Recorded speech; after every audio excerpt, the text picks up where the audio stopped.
بسم الله الرحمن الرحيم. إن الحمد لله نحمده ونستعينه ونستغفره ونعوذ بالله من شرور أنفسنا ومن سيئات أعمالنا. من يهده الله فلا مضل له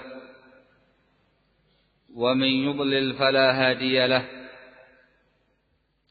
وأشهد أن لا إله إلا الله وحده لا شريك له وأشهد أن محمدا عبده ورسوله.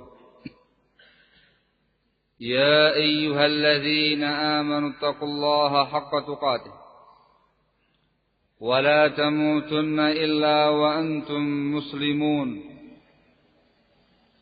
يا أيها الناس اتقوا ربكم الذي خلقكم من نفس واحدة وخلق منها زوجها وبث منهما رجالا كثيرا ونساء واتقوا الله الذي تساءلون به والأرحام إن الله كان عليكم رقيبا.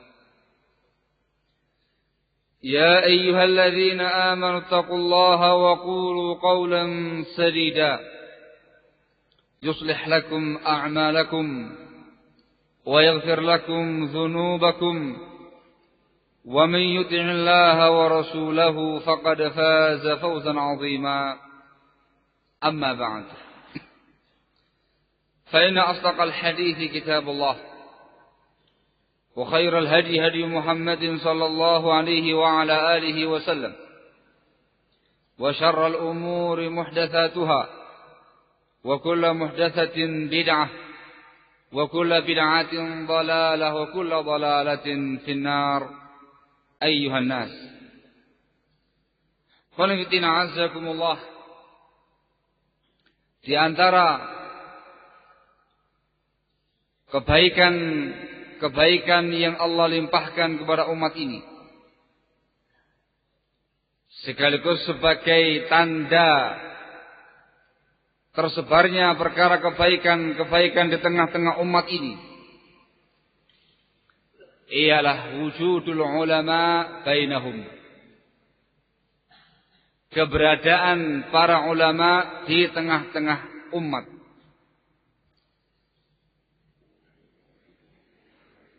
Disebutkan dalam sebuah hadis Rasulullah sallallahu alaihi wa ala alihi wasallam ketika menjelaskan tentang keutamaan para ulama,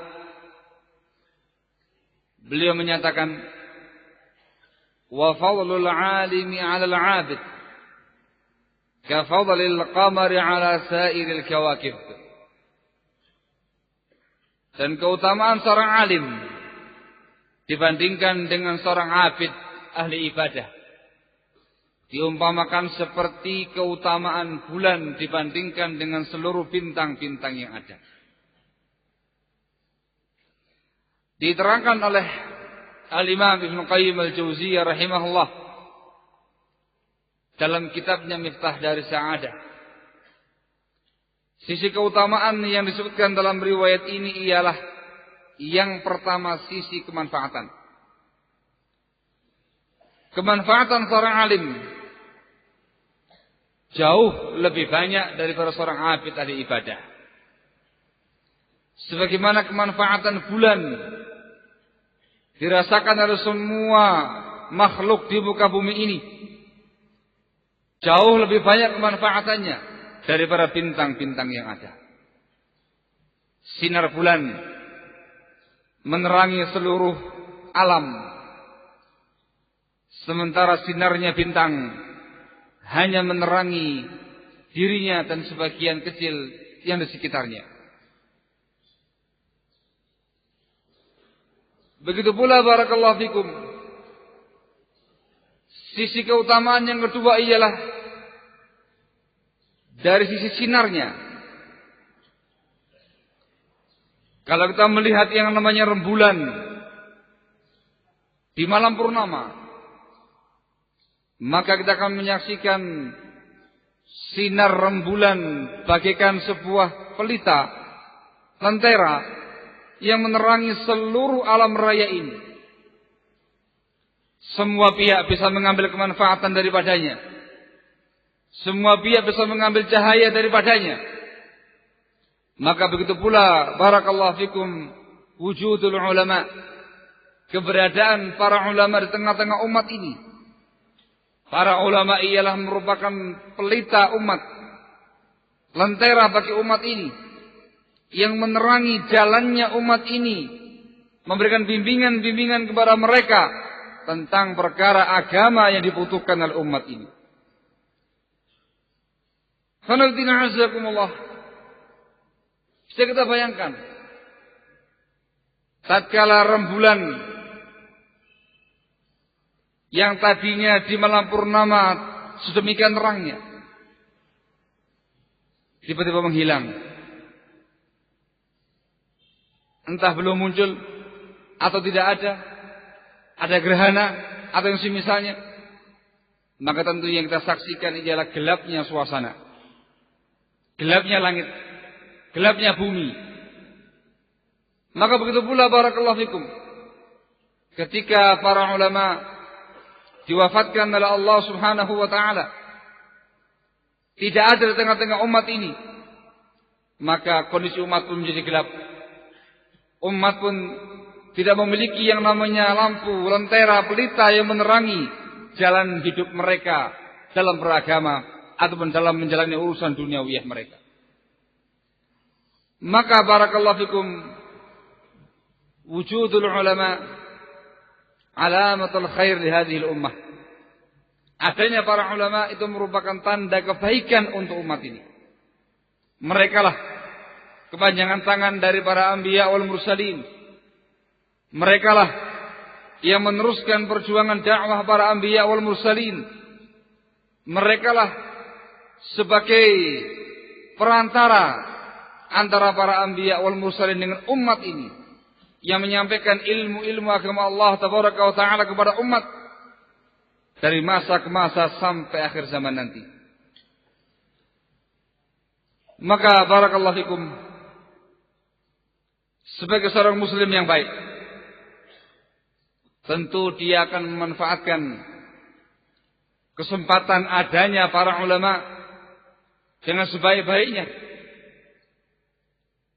mensikapi mereka sesuai dengan apa yang dibimbingkan dalam Al-Quranul Karim dan dalam sunnah Rasulullah sallallahu alaihi wa ala alihi wasallam.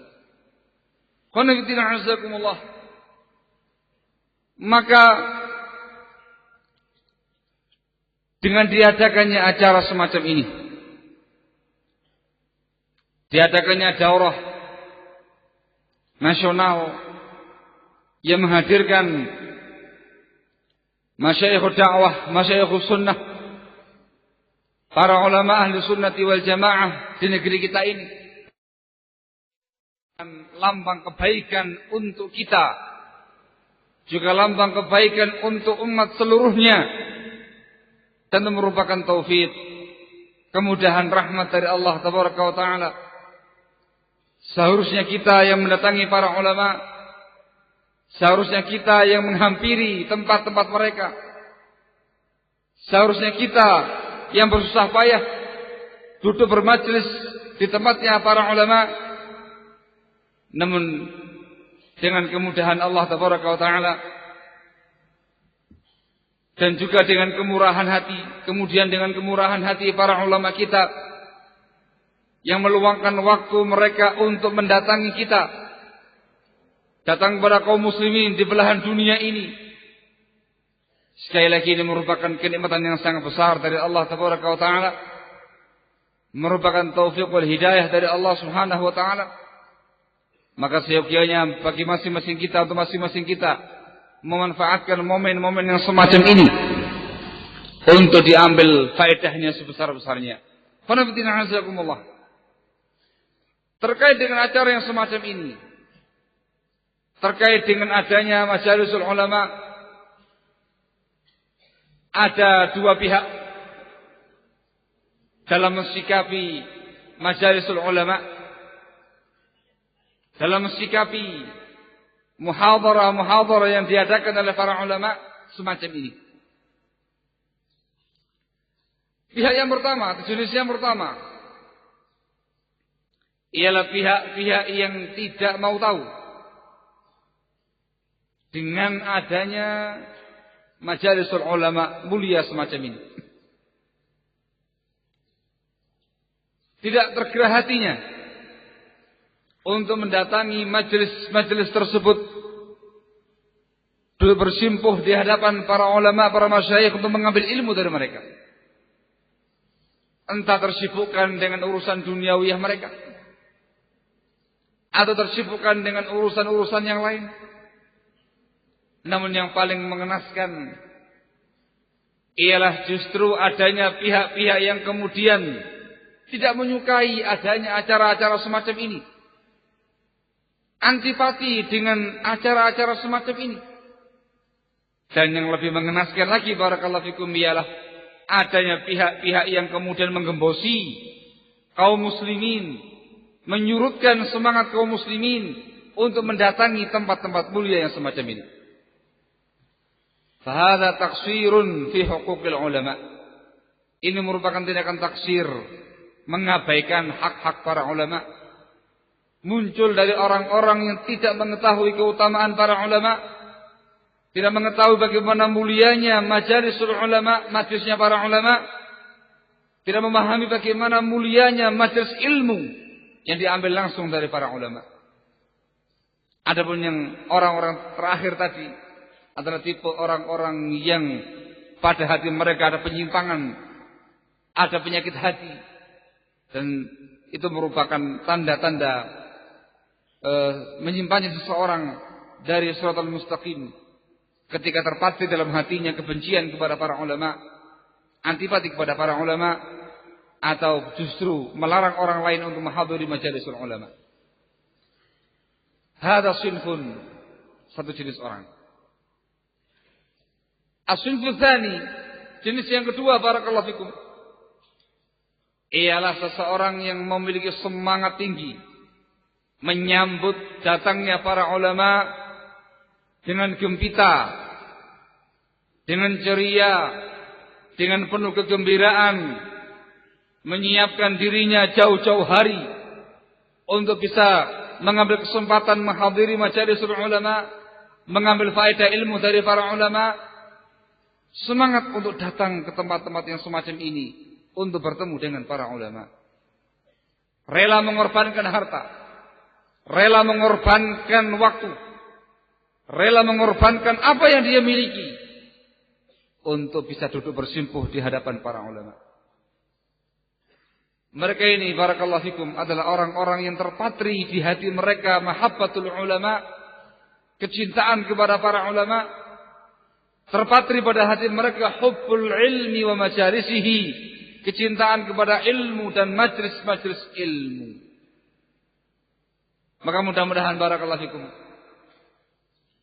adanya antum di tempat-tempat yang semacam ini, termasuk golongan yang kedua ini, golongan orang-orang yang betul-betul mencintai para ulamanya, mencintai ilmu yang disampaikan oleh para ulamanya, mencintai majalisul ilm, majlis-majlis ilmu yang disampaikan di sana kalamullah wa kalamur Rasul alaihi salatu wassalam. Namun barakallahu fikum, terkait dengan jenis yang kedua ini, orang-orang yang mendatangi acara-acara yang semacam ini, pada kenyataannya memiliki niatan yang berbeda-beda. Memiliki niatan yang berbeda-beda. Bukan suudzon, tetapi perlu diperingatkan. Ada di antara mereka yang betul-betul memiliki semangat yang tinggi untuk mengambil ilmu dari para ulama. Datang jauh-jauh ke tempat ini, ke majelis ini, selama 3 hari atau semisalnya, mengorbankan harta, waktu, tenaga, pikiran, letih, capek, dan semisalnya. Betul-betul hanya ingin mendapatkan ilmu. hanya ingin mendapatkan faedah majelisnya para ulama dengan penuh keikhlasan, dengan penuh kesungguh-sungguhan. Ini adalah tipe orang yang terbaik, yang insyaallah ma'jur biniyatihi, akan diberi pahala dengan niatnya tadi. Termasuk golongan orang-orang yang disebutkan oleh Rasulullah alaihi salatu wassalam dalam sabdanya, "Wa man salaka tariqan yaltamisu fihi ilma, sahhalallahu lahu bihi tariqan ilal jannah." Barang siapa yang menempuh perjalanan dalam rangka untuk menimba ilmu, yaltamisu fihi ilman, dalam rangka untuk mencari ilmu, maka Allah akan memudahkan bagi dia jalan menuju ke dalam surga.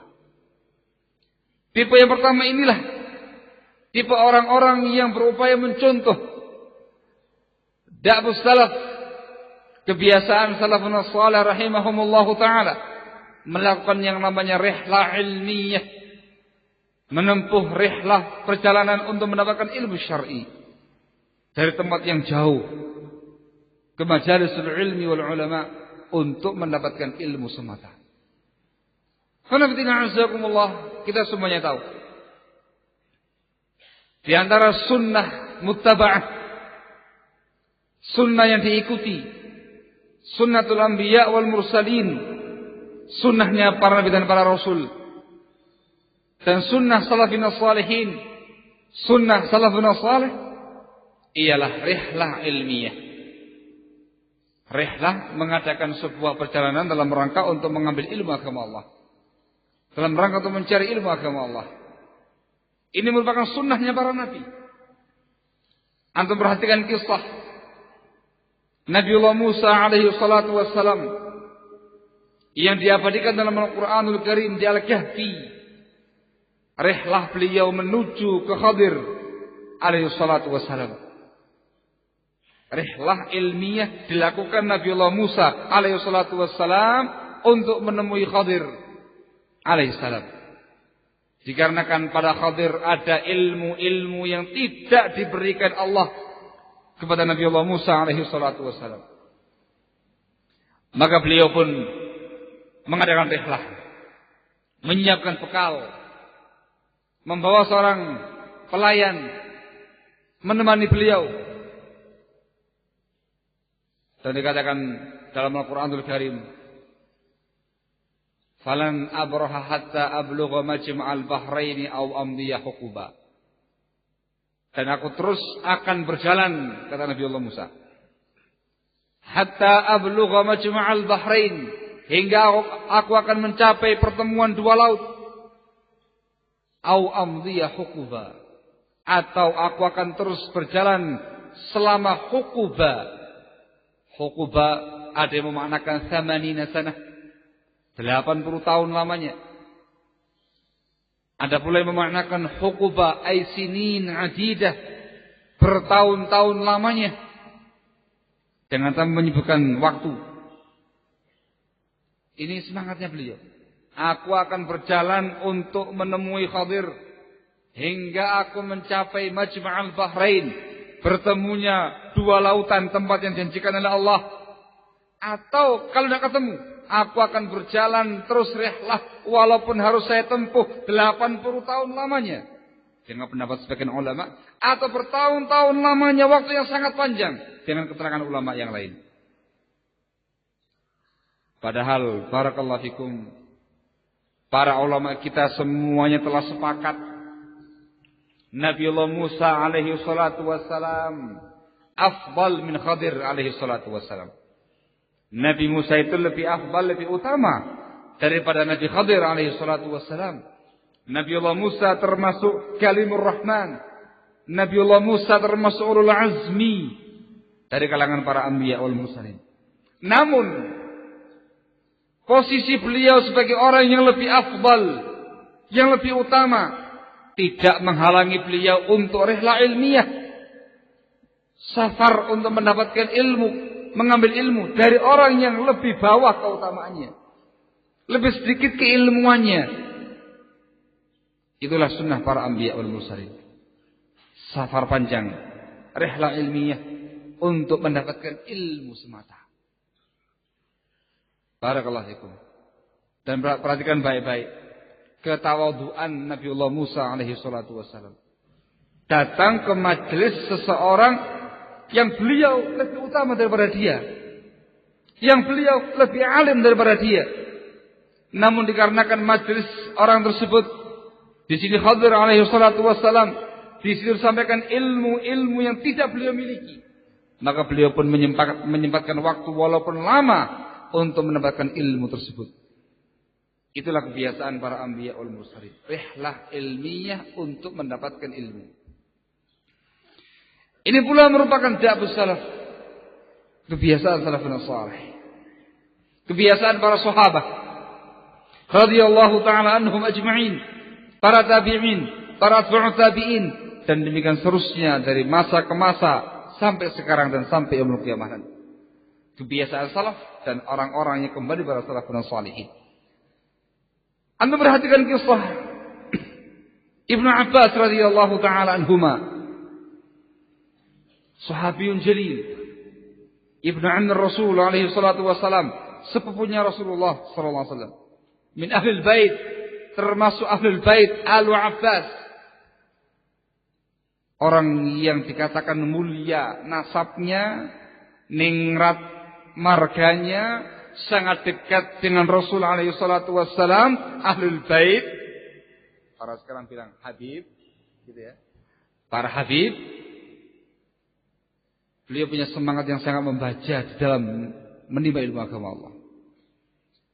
Sepeninggalnya Rasul sallallahu alaihi wa ala alihi wasallam, maka Ibnu Abbas radhiyallahu anhuma yang masih muda ketika itu menyingsingkan dengan baju, mengajak temannya, ayo kita mendatangi para sahabatul kiram, mumpung mereka masih banyak, kita ambil ilmu dari mereka. Sang teman tadi mengatakan, wahai Ibnu Abbas, ada apa kamu sibuk nyari ilmu agama Allah itu? Nah, ini para sahabat yang besar-besar, yang tua-tua, yang senior masih banyak, siapa yang butuh sama kamu? Bahasanya kita orang, banyak ustadz, banyak dai, banyak ulama, ngapain cari ilmu agama Allah? Gak tahu hukumnya, gampang, tinggal telepon, SMS, tanya kepada para ustadz, dapat ilmu, selesai. Ada apa kalau bercapek-capek ria, datang ke majelis ini, ke ini, ke ini, ke kota ini, kota ini, kota ini, ke negeri ini, ke negeri itu, ngapain? Bil makna, jawaban Ibnu Abbas tadi, tidak mau diajak rihlah. Maka beliau pun dengan pantang mundur, dengan semangat yang membaca, seorang diri mengambil ilmu agama Allah dari para sahabatul kiram, mendatangi para sahabat-sahabat yang besar, yang senior, yang tua-tua itu, mengambil ilmu dari mereka, hadisnya Rasul alaihi salatu wassalam. Dan Ibnu Abbas radhiyallahu ta'ala anhuma adalah seorang sahabiyun jalil yang mulazamah dengan sahabat Umar bin Khattab radhiyallahu ta'ala anhu wa arda, khususnya pada masa kekhilafan Umar radhiyallahu anhu wa arda, ketika mukim, ketika safar, terus dibuntuti oleh Ibnu Abbas radhiyallahu ta'ala anhuma. Untuk apa? Untuk mengambil ilmu dari mereka. Disebutkan dalam Sunan Darimi dengan sanad yang hasan, disebutkan bahwasanya Abdullah bin Abbas radhiyallahu ta'ala anhuma mendengarkan berita, kabar, ada salah seorang sahabat Ansar yang mendengarkan sebuah hadis dari Rasulullah sallallahu alaihi wa ala alihi wasallam yang belum dimiliki Ibnu Abbas. Maka segera Ibnu Abbas mendatangi rumah sahabat Ansar tersebut. Datang ke sana. Didapati ternyata pintunya tertutup. Diberitakan sahabat tersebut sedang qailulah, istirahat siang. Maka Ibnu Abbas radhiyallahu ta'ala anhuma tidak kemudian pulang. Mumpung ustadznya lagi istirahat, gitu ya.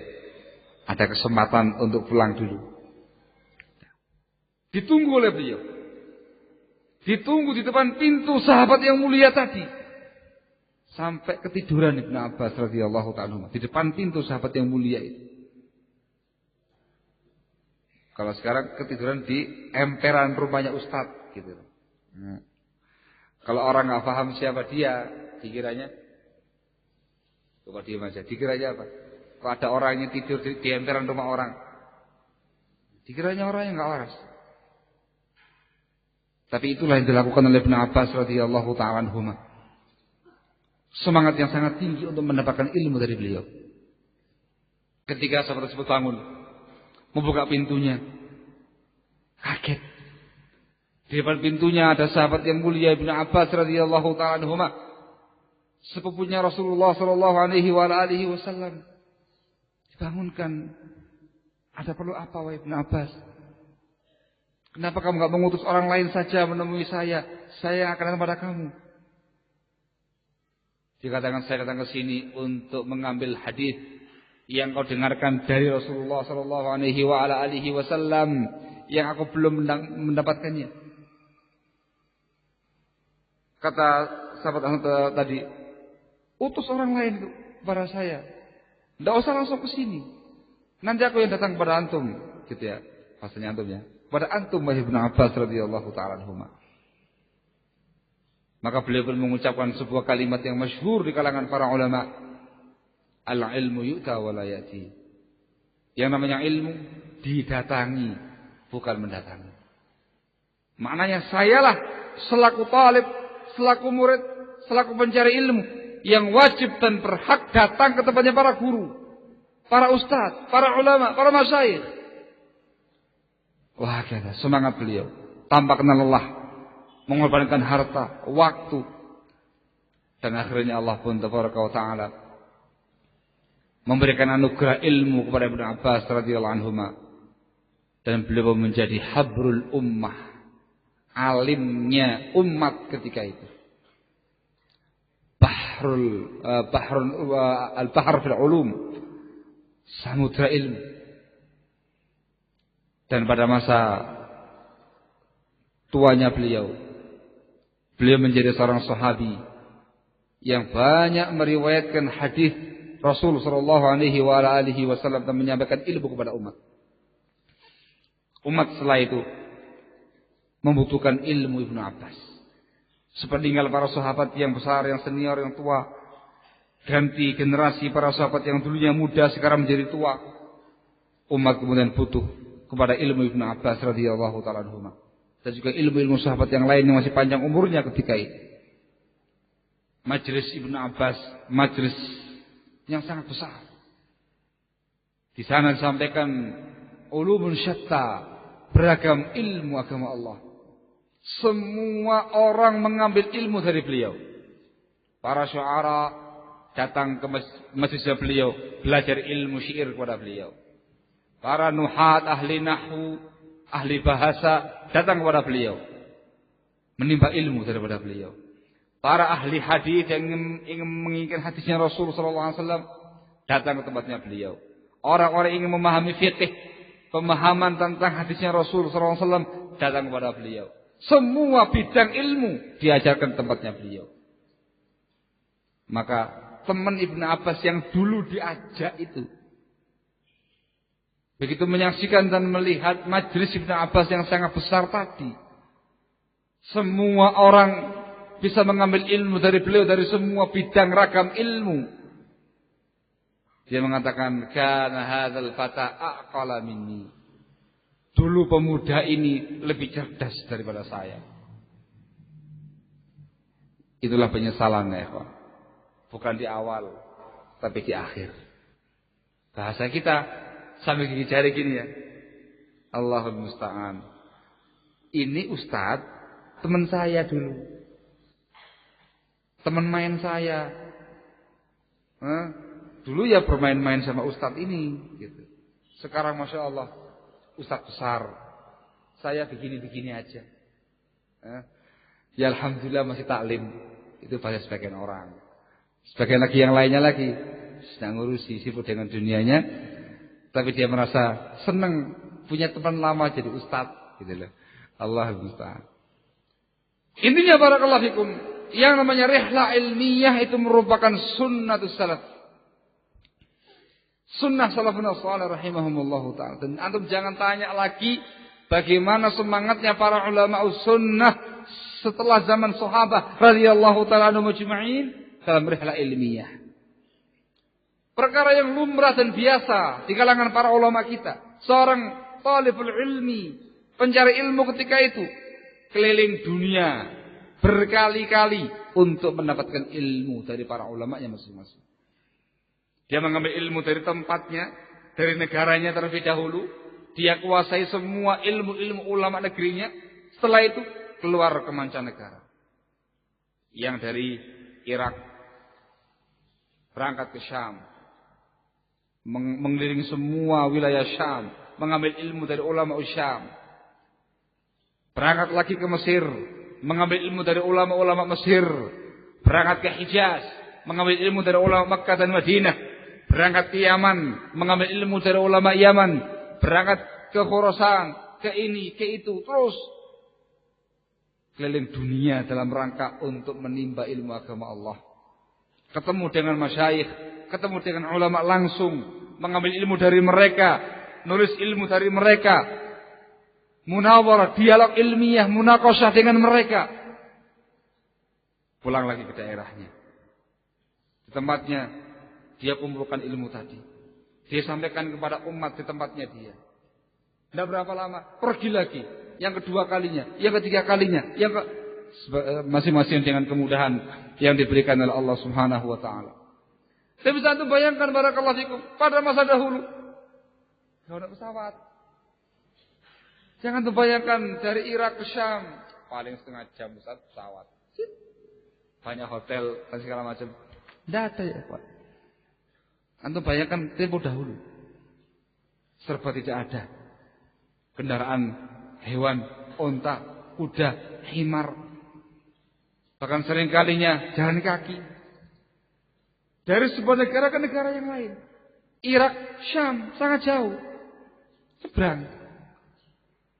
Syam, Mesir, sangat jauh. Mesir, Yaman, sangat jauh.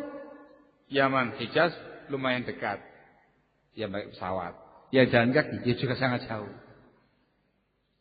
Dengan bekal seadanya. Tidak ada warteg.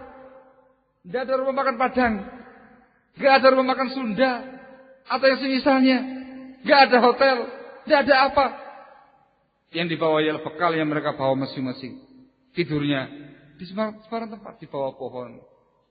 Di tempat ini, tempat itu.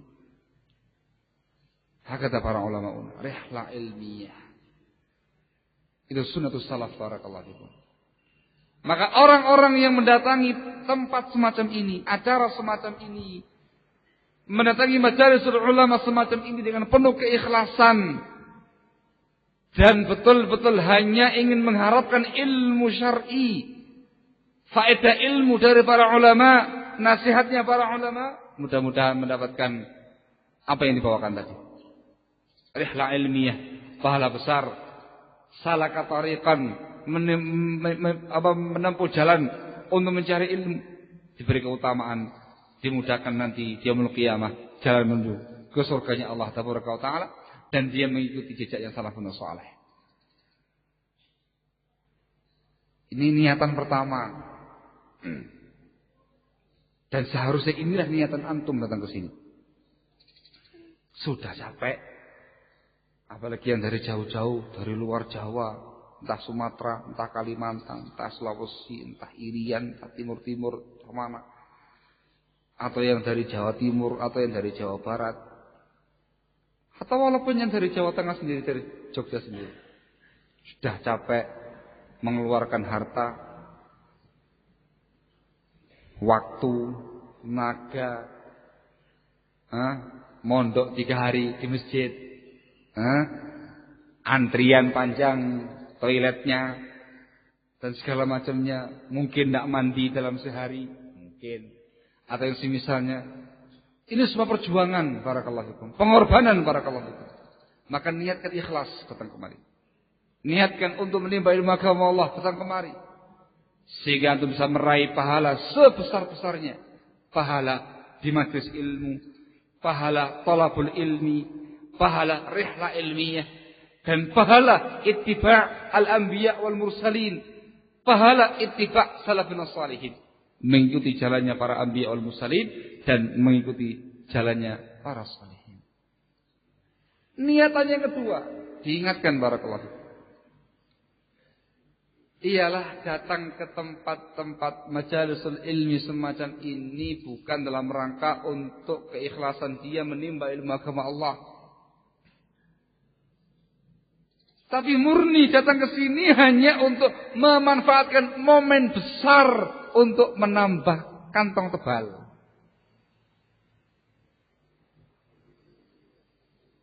Biasanya kalau diadakan daurah nasional, apalagi para masyayikh yang datang, itu yang hadir itu bukan orang Jogja saja. Nasional. Banyak yang dari luar sana datang. Biasanya kantongnya tebal-tebal. Biasanya. Itu peluang bisnis yang sangat prospek. Jualan apa saja laku. Jual nasi bungkus laku. Jual minyak wangi insya Allah. Jual yang lain juga insya Allah. Akhirnya, ingat bukan suudzon, tetapi mengingatkan. Akhirnya apa? Akhirnya dia pun datang dari rumahnya, entah yang dekat, entah yang jauh, mempersiapkan segala sesuatunya. Yang disiapkan itu bukan niatnya keikhlasan dia untuk menimba ilmu agama Allah, tapi yang dia siapkan ialah niat untuk bisnis murni di tempat yang semacam ini. Bukan mengharamkan dagangan, tidak. Allah mengatakan wa ahallallahu al-bai'a wa harrama riba. Allah menghalalkan jual beli dan mengharamkan riba. Tapi yang kita inginkan ialah niat. Orang-orang yang punya niatan semacam ini murni hanya untuk tijarah, perdagangan saja. Maka yang dia dapatkan hanya perdagangan dia saja. Tidak mendapatkan yang namanya keutamaan ilmu, keutamaan talabul ilmi, keutamaan rihla ilmiah, keutamaan ittiba'ul anbiya wal mursalin, ittiba'us salaf yang dibawakan tadi. Ingat Rasul mengatakan dalam sabdanya, innamal a'malu binniyat wa innama likulli imri'in ma nawa. Sesungguhnya amal itu tergantung niatnya dan masing-masing orang akan diberi pahala tergantung niatnya. Datang kemari dengan niat ikhlas karena Allah tabaraka wa ta'ala semata untuk ibadah dengan thalabul ilmi, dikasih niat thalabul ilmi, dikasih pahala niat thalabul ilmi.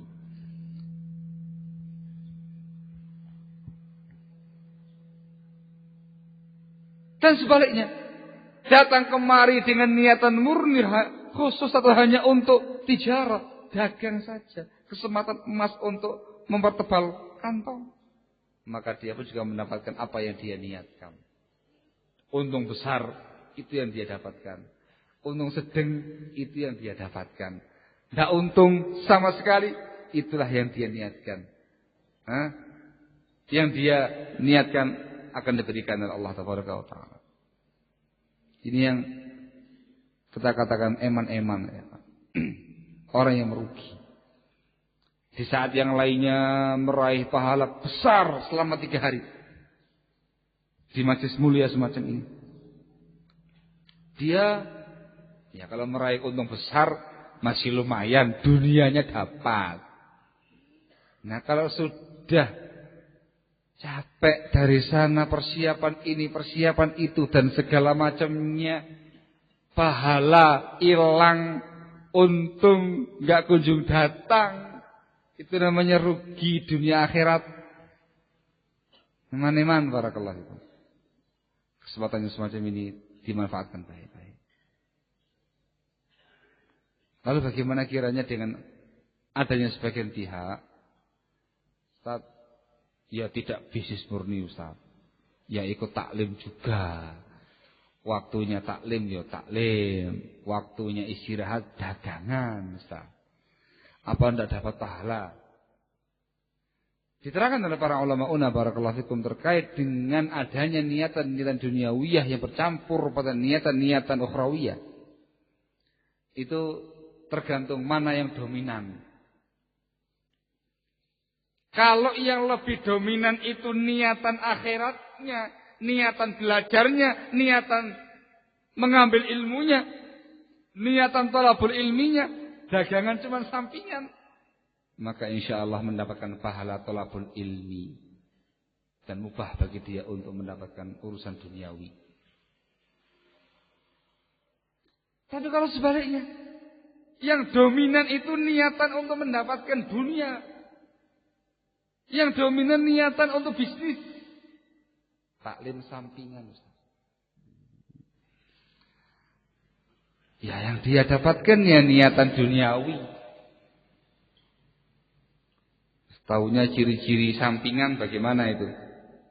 Di antara ciri-ciri sampingan, orang yang niatan asalnya thalabul ilmi, dagangan itu sampingan, begitu datang waktunya taklim, kukut, katanya orang Jawa Timur. Tutup sementara dagangannya, langsung datang ke tempat taklim, khusyuk mendengarkan tausiah ilmu. Gak ngantuk, khusyuk. Bedakan khusyuk dengan ngantuk ya. Khusyuk mendengarkan tausiah ilmu dari para ulama. Semangat mendengarkan apa nasihatnya, apa ilmunya, diresapi untuk diamalkan. Begitu. Selesai taklim lagi, jeda istirahat, buka lagi. Itu ciri-ciri yang dominan adalah niatan thalabul ilmi. Ciri-ciri yang dominan bisnis. Diumumkan bolak-balik sama panitia. Sekarang waktunya tausiahnya Syekh Fulan bin Fulan. Diharapkan datang ke masjid, masuk ke masjid. Para pedagang dan segala macamnya diminta untuk berhenti sejenak aktivitasnya. Datang ke tempat ini untuk mengambil ilmu agama Allah. Ya sekedar lewat aja pengumuman tadi itu. Di sini lagi semangat para syekhnya menyampaikan tausiah. Ustadz yang menerjemahkan juga mati-mati menerjemahkan semaksimal mungkin menyampaikan nasihatnya para masyayikh dengan bahasa Indonesia. Di sana dengan santai dia terus. Oh ini ya akhi 30.000. Mau kalau beli banyak diskon. Oh ya ribut Masya Allah. Di sini lagi semangat thalabul ilmi, yang sebelah sana semangat tijarah. Allahul musta'an. Itu ciri-ciri yang dominan itu ialah bisnisnya, taklimnya sampingan. Kalau lagi mood datang, kalau lagi mood bisnis. Allahul musta'an. Kalau pun datang dipaksa ada tim sweeping, jangan begitu. Yo, tarik. Taklim. Tapi kan ada mic-nya toh. Ada pengeras suaranya kan sampai ke tempat dagangan toh. Saya taklim di sini aja dengarkan mic. Masya Allah. Lupa dia dengan keutamaan majelis ilmu. Bayangan dia taklim itu taklim gitu aja, enggak ngerti dia ada keutamaan thalabul ilmi, keutamaan majelis ilmunya, keutamaan langsung ketemu dengan para ulamanya dan segala macamnya. Mali deh. Nah, itu ciri-ciri. Ya kalau pendatang ke masjid bukannya khusyuk tapi ngantuk. Datang paling belakang sana, pojok sebelah sana, supaya kalau selesai langsung bisa lari ke tempat dagangannya. Ngantuk lagi, Masya Allah. Syekhnya berapi-api menyampaikan nasihat, Ustadz penerjemah berapi-api menyampaikan penerjemahannya. Di belakang ngobrol dengan sesama pedagang tadi. Tadi sudah untung berapa? Wah ini masih pembukaan ini. Belum. Mudah-mudahan nanti begitu. Alhamdulillah saya ini baru buka dasaran. Banyak para pelanggan datang. Satu kali buka dasaran sudah kembali modal. Semangat tenan ya. Bukan suudzon, afwan, bukan suudzon, tapi mengingatkan innamal a'malu binniyat wa innamal likulli imri'in ma nawa. Kapan lagi barakallahu fikum kita punya kesempatan utuh untuk ketemu dengan para masyayikh, mendengarkan nasihat mereka, mengambil ilmu dari mereka dengan tanpa disertai apapun. Kesempatan yang semacam ini setahun sekali, itu pun juga dengan penuh perjuangan panitianya. Itu juga penuh perjuangan para masyayikhnya datang ke sini. Maka ikhlaskan niat, barakallahu fikum. Ambil kesempatan semacam ini sebaik-baiknya. Sehingga letih, lelah, payah, capek, penat yang akan rasakan dari rumah ke tempat ini selama di sini dengan kondisi yang serba minim semacam ini. Itu semuanya harapannya ialah berbuah pahala dari Allah Subhanahu wa taala. Bukan berbuah sia-sia belaka. Ingat, tidak mengharamkan itu semuanya. Tapi perbaiki niat. Perbaiki niat, barakallahu fiik. Ini khonamtina azakumullah. Sekedar muqaddimah tausiyah. Yang seharusnya bukan saya yang menyampaikan. Tapi yang menyampaikan seharusnya Al-Ustadz Muti LC dari Petanahan. Berhubung beliau yang berhalangan hadir. Ya, terpaksa saya harus menggantikan beliau. Tapi paling tidak, apa yang saya sampaikan ini sebagai muqaddimah untuk menyemangati antum. Sadarlah, antum datang ke tempat semacam ini sedang beribadah kepada Allah Subhanahu wa taala. Dengan ibadah yang paling afdal, ibadah thalabul ilmi, ibadah mencari ilmu. Dengan segenap keutamaan yang ada pada ilmu, keutamaan mencari ilmu, keutamaan pencari ilmu, keutamaan rihla ilmiah, keutamaan majlis ilmu, keutamaan ketemu langsung dengan para ulama, dengan para masyayikh, keutamaan mengikuti sunnah para anbiya wal mursalin, keutamaan mengikuti sunnah salafun salihin. Yakini itu. Sehingga walaupun antum penat, capek, letih dengan kondisi serba semacam ini, jangan putus semangat. Semangat yang tinggi, yang serius.